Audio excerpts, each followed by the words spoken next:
Magandang araw po sa inyo lahat, mga ma'am, mga sir, mga boss. So welcome again po sa JLat Vlog. So for this episode natin, ayan, dito po tayo ngayon sa bayan po ng Umingan, Pangasinan. At ayan nga po, pinakita ko ulit yung aking pagmumuka. Huwag din sana kayo matakot. Ayan, so meron po kami ipapakitang 8.7 hectares po ito na farmland po siya. At ito nga po ay mango farm daw po, nasa mga 200 daw po na puno ng mangga. So puntahan natin at pasukin natin tong farm na ito. So ayan po, at ito nga po, ito na po yung property na ipapakita po namin sa inyo sa araw na ito. Ito po ay 8.7 na naka-along farm to market road po siya. So ito yung farm to market road. Ito po yung way na papunta po sa National Highway, sa Barangay Cemented Road, sa kanyang town proper. So estimate kung layo po niya sa town proper na sa mga 15 minutes driving. Sa Cemented Road siguro mga 3 kilometers bus, no? 3 to 4 kilometers sa highway, mga 10 kilometers siguro. Yan, o baka wala pa. Ayan. So ito po yung ang frontage po ng property po pala ito, nasa mga 200 meters daw yung frontage simula dito sa boundary nito. Itong part simula po dito, pagano na po siya hanggang doon daw po sa malapit po sa sa pinakapaanan ng bundok. Bali nasa paanan na po tayo ng bundok ng Amurong. At ito nga po ay talagang sabihin po namin sa inyo totoo, at ina-advise po namin kung gusto niyo puntahan itong property nito, dapat po sana yung 4x4 o 4x2 ang gamitin yung sasakyan. Hindi po pwede yung kotse, sa side po yung kanyang pangilalim. So dapat mataas po yung ground clearance nung sasakyan niyo po pag gusto niyo puntahan ito. So ito po ay 8.7 hectare na ang presyo po nito ay 5.5 million. Murang-mura na po. At siguro nasa mga ng puso, nasa mga 70 o 60 70 o 80 na 65 ganun mga per square meter niya. Ayan. So ito nga po ay may po ng tubig dito. Kaang. Yung sa mga pa sa yung yung baka ng tubig, may labasan ng tubig doon, no.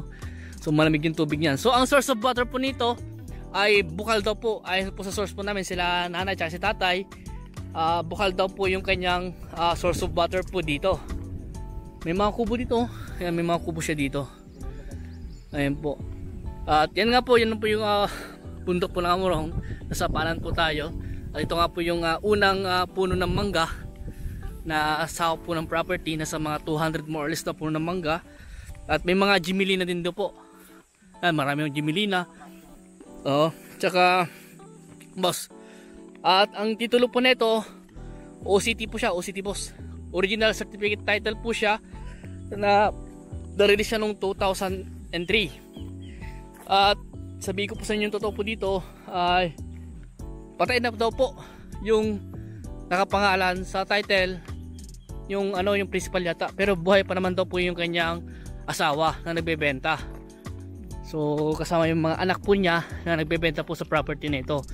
So ano pa yung dito, at ito may daan sila dito. Ito yata yung ang alam ko tinatamnan nila ito ng boss ng mga kalabasa. Ayan. So medyo masukal nga lang po. At yung drone video na lang po ang maghahatid po sa inyo sa kanyang pang-itaas po, sa itaas po, para makita nyo po yung kabuuan ng property.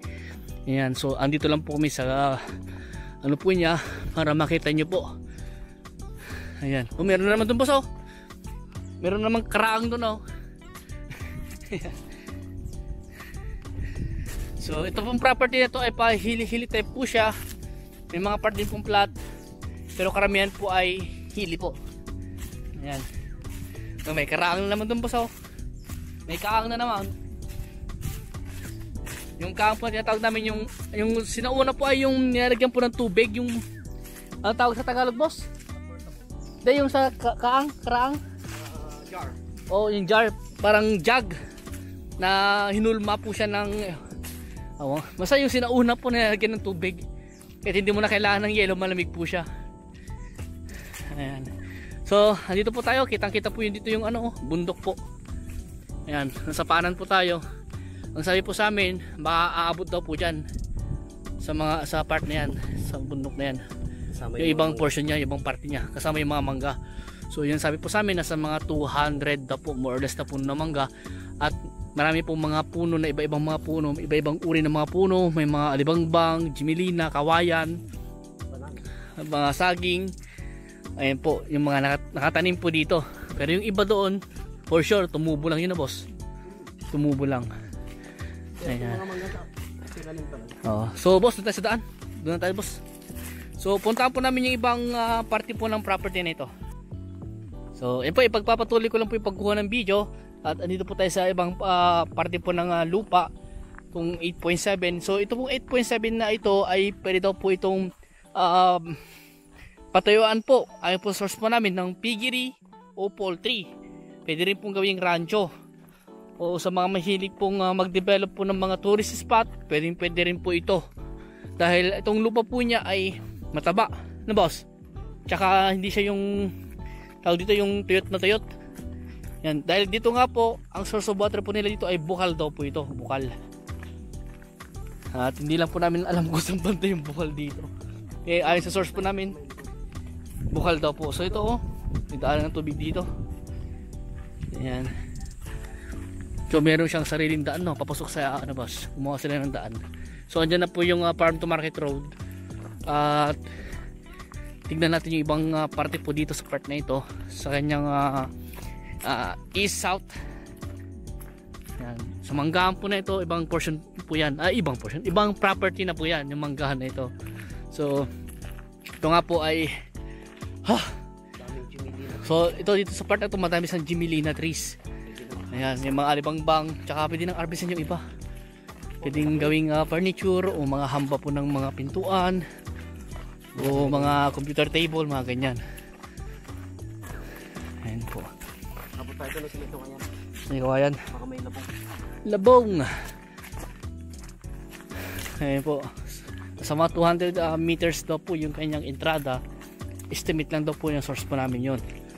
Nakadepende lang po talaga kami kung anong sinabi po sa amin ng source po namin. Yun din po ang sasabihin po namin sa inyo. Ulitin ko po.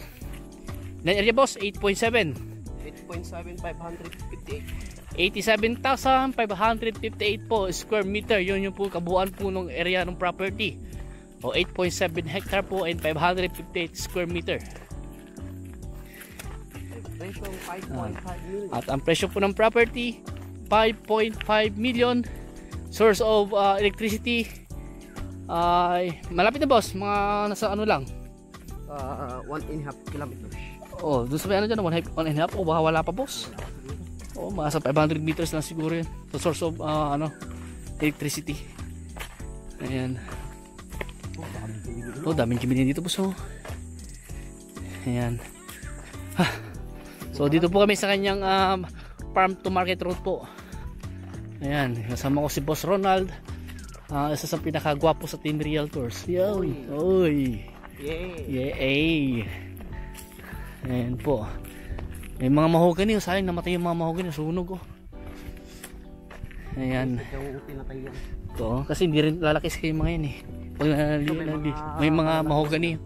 Ito, mahogany itong mga to. So, ay! Malapit na tayo sa ano, pinakapaanan niya. Ayan, dito flat terrace dito boss oh. Flat siya dito sa part na to. Ayan. Panoorin niyo po yung kanyang drone video para makita niyo po yung kabuuan po ng property. Pero ito po ay hindi po namin makita sa Google yung kanyang boundary. Ipapass ko na lang po sa screen yung kanyang plano at yung title po ng property. Ipapass ko po sa screen para makita niyo po. Oh. Ay na ba? Ang gundo yan eh. Ito paanan, ino po yung puso yung bundok. Paanan niya. Yan, malayo tayo. Yan. Pero ang gundong pa. Ang gundong pa po yan. Nakakapagod din ba sa maglakad no? Yan, exercise na yan boss. So sa mga gusto pong punta itong property dito, sa mga interesado po, andyan lang po yung aking number sa screen. Pwede nyo pong tawagan sa aking number, sa Viber, sa WhatsApp. Yung aking number nakaregister po sa Viber po yan. Pwede nyo pong i-message po sa Messenger. Ayan, pwede nyo pong i-message po dyan. At kung gusto nyo kausapin yung seller, dadalhin po namin kayo sa kanila para makausap nyo po. At kung gusto nyo pa i-negotiate yung price, kausapin natin para ma-settle po yung mga dapat yung pag-usapan. At ito nga po ay hindi ko po masabi nga ano po, pero ang ano daw po, sagot naman daw po ni seller yung capital gain tax at yung 5% ng ahente po, yung documentary stamp. Transfer of title, si buyer na daw po. At ganun din po kung gusto nyo pong mas mga natatapos na, may pasorbi natin ulit. Yun nga lang kung sino sasagot, pag-usapan na lang nila sa relocation survey nito. Pag-usapan na lang po ni buyer and seller. Yan, sa mga gusto, kung gusto niyo pabakuran po ito, yun nga po sabi ko po sa inyo, nanguntrata rin po kami ng bakod sa paglilinis, boss. kahit din yan, dahil madami naman tayo mga taga sa atin na pwedeng mabigyan ng trabaho, pero depende sa kontrata yan. Ito nga, boss, ay di natin alam kung magkano kontrata na ito, boss. Kaya pag-uusapan yan, pag-uusapan. So ayan po, hanggang dito po muna, at maraming salamat po sa inyo lahat, at God bless hanggang sa muli.